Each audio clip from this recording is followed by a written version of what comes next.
Olá! Hoje nós vamos falar sobre 4 crimes patrimoniais previstos no Código Penal Brasileiro, que são os artigos 168-A, 169, 170 e 171-A.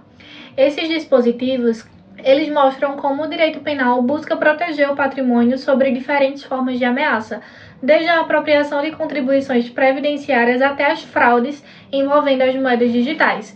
Então é fundamental entender como que funciona cada um desses artigos, o que dizem os tribunais e também o ponto de vista da doutrina. Então vamos começar.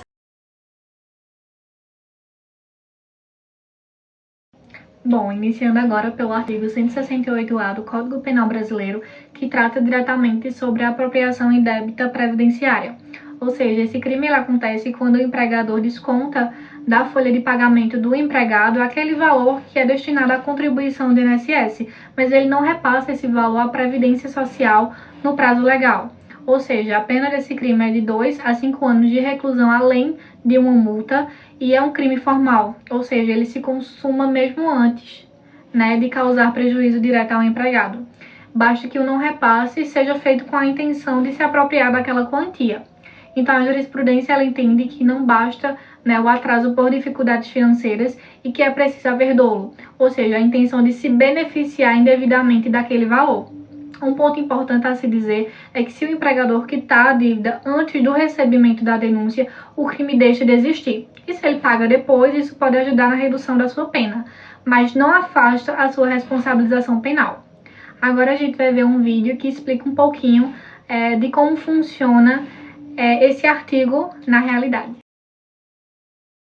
No estado do Paraná, o empresário do setor de construção civil viu-se no centro de um caso judicial após ser denunciado pelo Ministério Público Federal.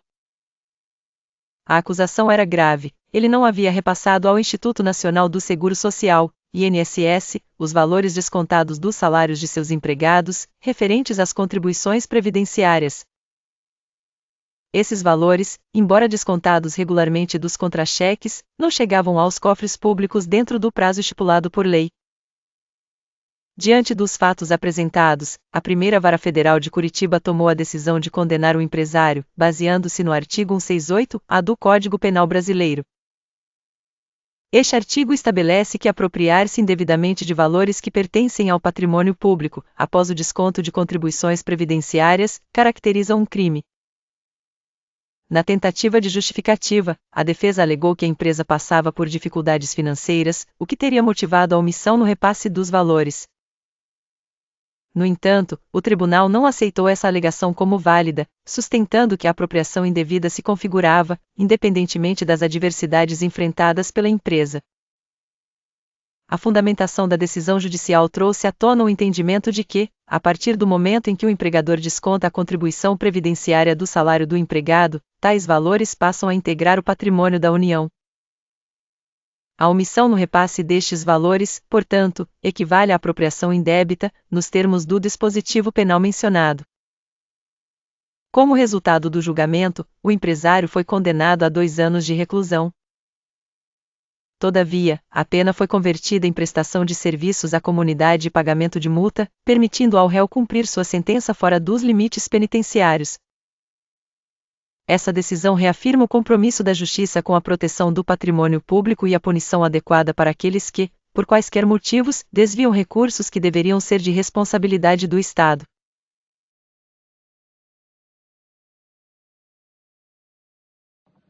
Agora, vamos falar do artigo 169 do Código Penal, que trata de apropriação de coisa havida por erro, caso fortuito ou força da natureza, e da apropriação de coisa achada. No inciso 1, por exemplo, se uma pessoa recebe um valor indevido por engano, como exemplo, uma transferência bancária, percebe o erro, mas mesmo assim fica com o dinheiro e gasta, ela está praticando a conduta criminosa. Já no inciso 2, por exemplo, que se trata de apropriação de coisa achada, o Código exige que a pessoa, ao encontrar uma coisa que não lhe pertence, tem que entregar à autoridade no prazo de 15 dias. Isso reforça o dever de agir com honestidade ao entregar algo que não lhe pertence. A jurisprudência é firme ao dizer que, se a pessoa não entregar no prazo de 15 dias algo que não lhe pertence, ela está praticando uma conduta criminosa. Mas é claro que há crítica. A pena para esse crime é de até 1 ano, o que leva, a muitos casos, a tomar medida alternativa. Muitos estudiosos afirmam que o direito penal talvez não seja o caminho mais eficiente para resolver esses casos. Em março de 2023, em Belo Horizonte, Minas Gerais, um evento peculiar acendeu as luzes da discussão jurídica sobre apropriação indébita de valores.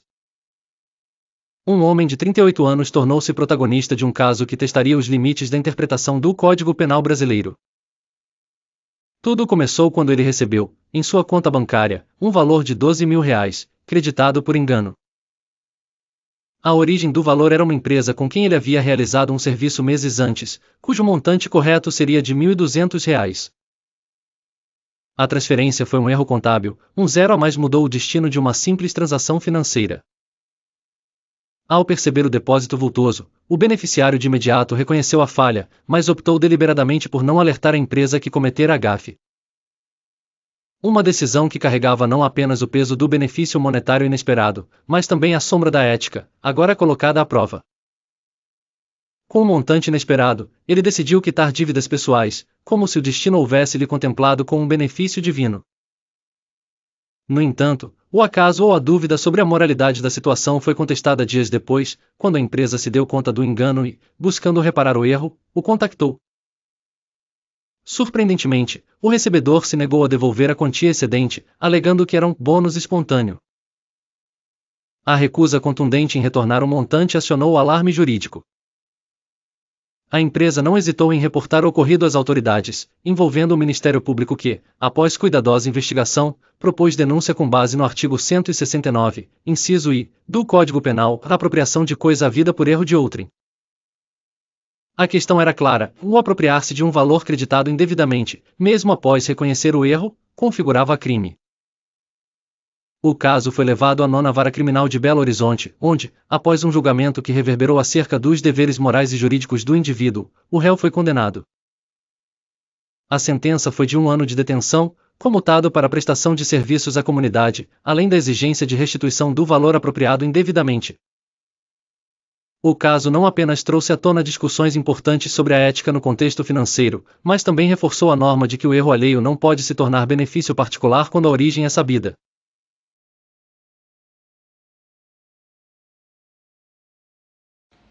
Você sabia que o Código Penal permite penas mais leves para crimes como furto e inapropriação indébita?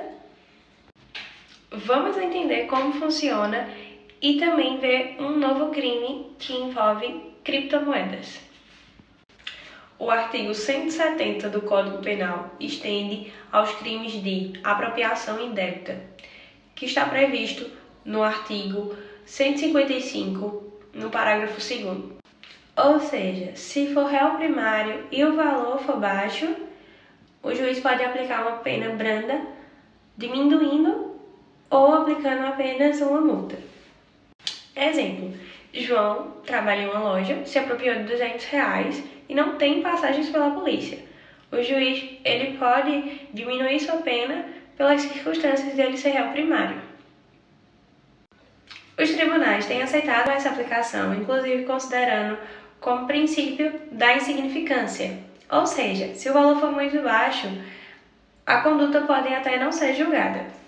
Na cidade de Natal, no estado do Rio Grande do Norte, um caso de apropriação de coisa achada trouxe à tona discussão sobre as consequências legais e a aplicação da justiça com base na primariedade e no pequeno valor do bem. Um jovem de 19 anos se encontrou em meio a um dilema penal ao decidir ficar com um celular encontrado em uma praça pública. Este jovem, que até então não possuía antecedentes criminais, viu-se envolvido em questões legais ao optar por manter o aparelho para uso próprio, em vez de entregá-lo às autoridades competentes. A vítima, que havia se dado conta do desaparecimento do celular poucas horas antes, utilizou o recurso de rastreamento por GPS para localizá-lo. Com as informações em mãos, acionou a polícia local, que prontamente agiu e encontrou o jovem em posse do aparelho, cujo valor era estimado em R$ 1.200. O aparelho foi recuperado sem danos e devolvido à sua legítima proprietária, encerrando assim a parte física do incidente. O Ministério Público, ao tomar ciência do caso, ofereceu denúncia baseando-se no artigo 169, inciso 2º do Código Penal, que trata da apropriação de coisa achada.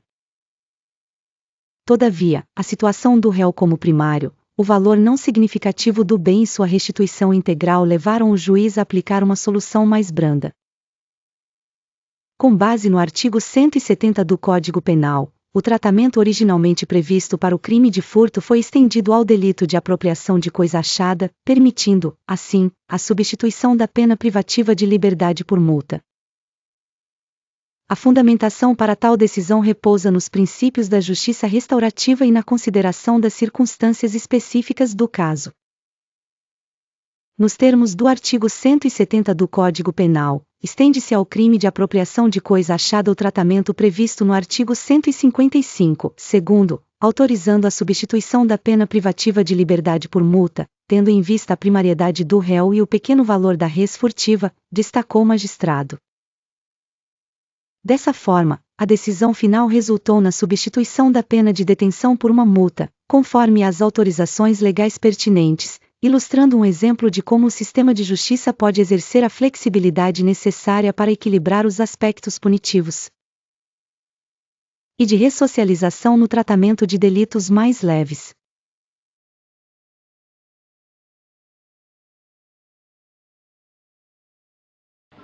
Seguindo agora com o artigo 171-A do Código Penal, que foi incluído pela Lei nº 14.478 de 2022, que trata de um crime específico relacionado a fraude no mercado financeiro, especialmente aqueles envolvendo ativos virtuais como as criptomoedas. Fala também de valores mobiliários e outros ativos financeiros.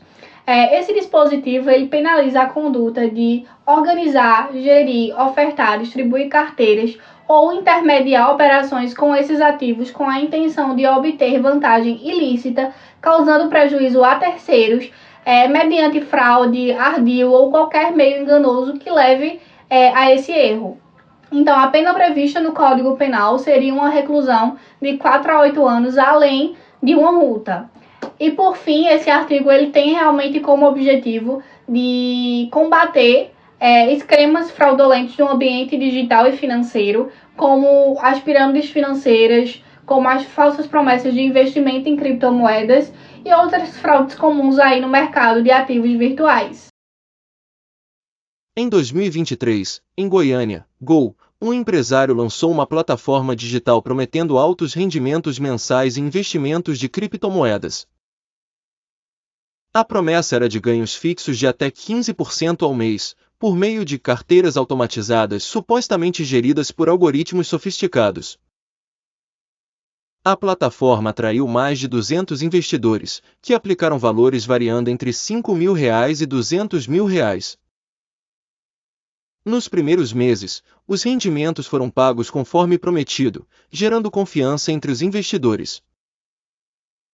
No entanto, posteriormente, os saques começaram a ser bloqueados sob a justificativa de problemas técnicos. Uma investigação revelou que a plataforma não realizava investimentos reais e que o pagamento dos rendimentos era sustentado por novos depósitos, configurando um esquema de pirâmide financeira disfarçado de operação de criptoativos. Diante dos fatos, o Ministério Público ofereceu denúncia contra o empresário, fundamentando-a no artigo 171-A do Código Penal. A acusação destacou que o réu organizou carteiras de ativos virtuais para obter vantagem ilícita, enganando as vítimas com promessas fraudulentas. A fundamentação jurídica salientou que a criação de uma plataforma com promessas de rendimentos extraordinários, sem respaldo em investimentos reais, constitui crime conforme o artigo 171-A do Código Penal brasileiro. Mesmo apresentada como uma atividade legal, a operação era uma fachada para fraudes. Com base na investigação e na denúncia, o empresário foi condenado a 6 anos de reclusão e multa, incluindo a obrigação de reparar os danos causados às vítimas. A sentença levou em consideração o número elevado de prejudicados e o impacto financeiro significativo do esquema enganoso.